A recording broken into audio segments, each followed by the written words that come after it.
बरादर मुल्कों में मुसालती मिशन का दूसरा मरहला। वजीर आजम इमरान खान एक रोज़ा दौरे पर सऊदी अरब रवाना।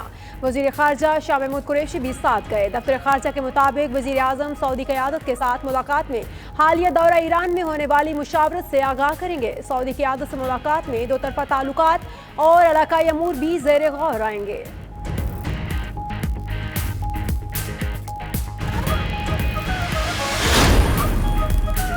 हांगकांग की कंपनी पोर्ट होल्डिंग ग्रुप के वफ्द की वज़ीर आज़म से मुलाकात। पाकिस्तान में $240 मिलियन सरमायाकारी का ऐलान। इमरान खान का हांगकांग की कंपनी की पाकिस्तान में सरमायाकारी का खैर मकदम। बोले हुकूमत मुल्क में सरमायाकारी के मौके पैदा कर रही है। कारोबार में आसानी के लिए इक़दामात से मईशत बेहतर और रोजगार के मौके पैदा होंगे।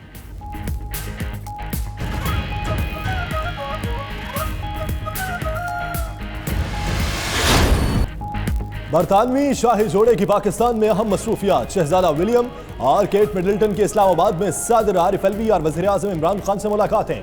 पुरतपाक इस्तकबाल किया गया। वज़ीर आज़म से मुलाकात में बाहमी दिलचस्पी के उमूर पर बातचीत। इमरान खान ने शाही जोड़े के एजाज में जोहराना दिया।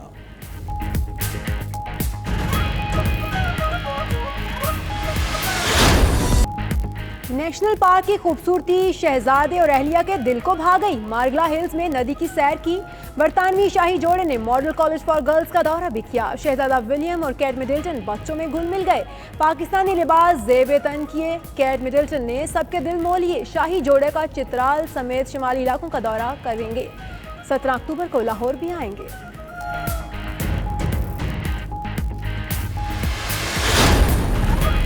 ओमान की मुसल्लह फौज के chief of staff lieutenant general Ahmed bin Haris की army chief general Qamar Javed Bajwa से मुलाकात। ISPR के मुताबिक मुलाकात में बाहमी दिलचस्पी के उमूर पर तबादला ख्याल किया गया। लेफ्टिनेंट जनरल अहमद बिन हारिस की यादगार शहदा पर हाजिरी, फूलों की चादर चढ़ाई।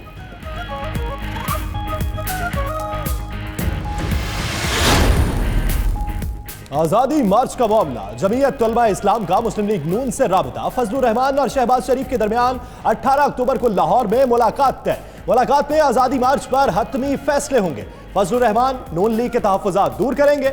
उधर फजलुर रहमान की ज़ेर सदारत JUI की कोर कमेटी का इजलास। आज़ादी मार्च की हतमी तैयारियों और नून लीग की सिफारिशात पर गौर।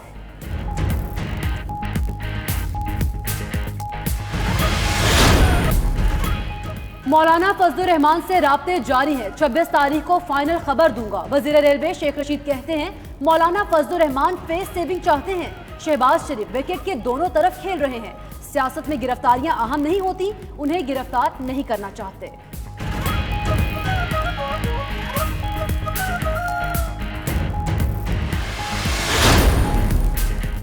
आज़ादी मार्च में मुस्लिम लीग नून की शिरकत और धरने के खिलाफ दरखास्त समाअत के लिए मुकर्रर। इस्लामाबाद हाई कोर्ट के चीफ जस्टिस अतर मिनल्ला कल समाअत करेंगे। दरखास्त में मौक़िफ़ इख्तियार किया गया कि नून लीग की क़यादत के खिलाफ नैब के केसेस ज़ेरे इल्तवा है। वो आज़ादी मार्च के जरिए नैब पर दबाव डालना चाहती है।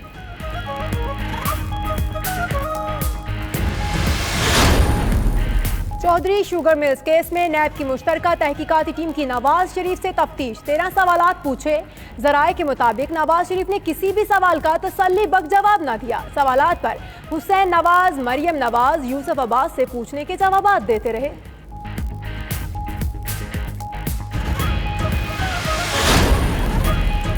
इमरान खान को कानूनी महाज पर फतह। हनीफ अब्बासी का हत्के इज्जत का दावा खारिज। एडिशनल सेशन जज रावलपिंडी शफीक अहमद ने फैसला सुना दिया। शाहिद अफरीदी का लड़कियों की तालीम के हवाले से मुल्क गिर मुहिम चलाने का ऐलान। अपनी बेटियों के हमरा प्रेस कॉन्फ्रेंस में कहा पंजाब में 10-12 दिन तक तालीम के हवाले से सड़कों पर होंगे। मुल्तान से सफर का आगाज करेंगे। कश्मीर, कोयटा और कबायली इजला में जाने का प्लान है। किसी मुल्क की तरक्की तालीम के बगैर मुमकिन नहीं।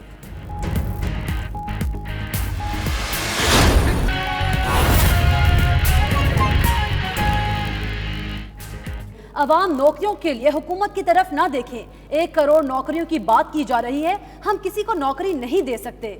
नौकरियां देंगे तो हाथ खड़े कर दिए। कहते हैं नौकरियां देंगे तो मुल्क की मईशत बैठ जाएगी।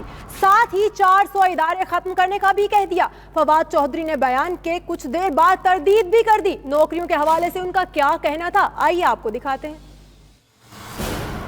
ये स्ट्रेस है कि गवर्नमेंट जो है वो कोई नौकरियां दे। मैं आपको दोबारा ये बताना चाहता हूँ कि गवर्नमेंट तो 400 महकमे खत्म कर रही है। अगर आप गवर्नमेंट की तरफ नौकरियों के लिए देखना शुरू कर देंगे तो पूरा हमारा जो एक कह लीजिए हमारी इकोनॉमी का जो फ्रेमवर्क है वो बैठ जाएगा। पाकिस्तान का या किसी भी जो गवर्नमेंट का मामला जो होगा वो गवर्नमेंट छोटी होती, दुनिया में गवर्नमेंट छोटी होती जा रही है। ये जो भी इंजीनियरिंग एजुकेशन जो वाइस चांसलर यहाँ पे हैं, बहुत इंपॉर्टेंट है लोगों के जहनों में डालना कि गवर्नमेंट की तरफ नौकरियों के लिए नहीं देखा जा सकता। वो हुकूमत जिसने 1 करोड़ नौकरियां देने का ऐलान किया था और जिसके इंतखाबी मंशूर में भी नौकरियां देना शामिल था, उसी के रहनुमा फवाद चौधरी ने नौकरियां देने के हवाले से हाथ खड़े कर दिए हैं। पाकिस्तान मुस्लिम लीग नून की रहनुमा उस्मा बुखारी साहिबा ने हमें ज्वाइन किया। उस्मा बुखारी साहिबा, बहुत शुक्रिया आपके वक्त का। उस्मा बुखारी साहिबा, मंशूर था पीटीआई का नौकरियां देने का, नौकरियां तो मिल नहीं रही, 400 इदारे खत्म करने का भी ऐलान कर दिया गया। क्या समझती हैं इस पूरे सिनेरियो को कि पाकिस्तानी मुल्की मईशत और मुल्की हाल किस तरफ जा रहा है? बहुत शुक्रिया जी। मुल्क की मईशत को तो छोड़ें, पहले तो ये देखें कि तहरीक इंसाफ किस तरफ जा रही है। मेरा कंसर्न ये है कि आपने इस कौम के साथ झूठ बोले, आपने उनको सबज बात दिखाए, कोई एक चीज जो इन्होंने कही थी वो पूरी की हो। अब 14 महीने बहुत टाइम होता है।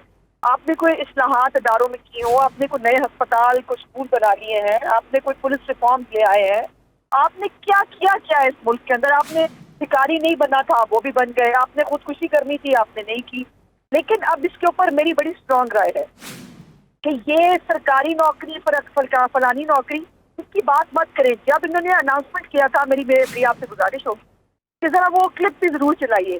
क्या इमरान खान साहब ने कहीं किसी सरकारी नौकरी या प्राइवेट नौकरी का नाम लिया था? उन्होंने कहा मैं 1 करोड़ नौकरी दूंगा। अब हमें 1 करोड़ नौकरी चाहिए। इसके ऊपर आज इनका ये बयान जो है वो एतराफ़ जुर्म है।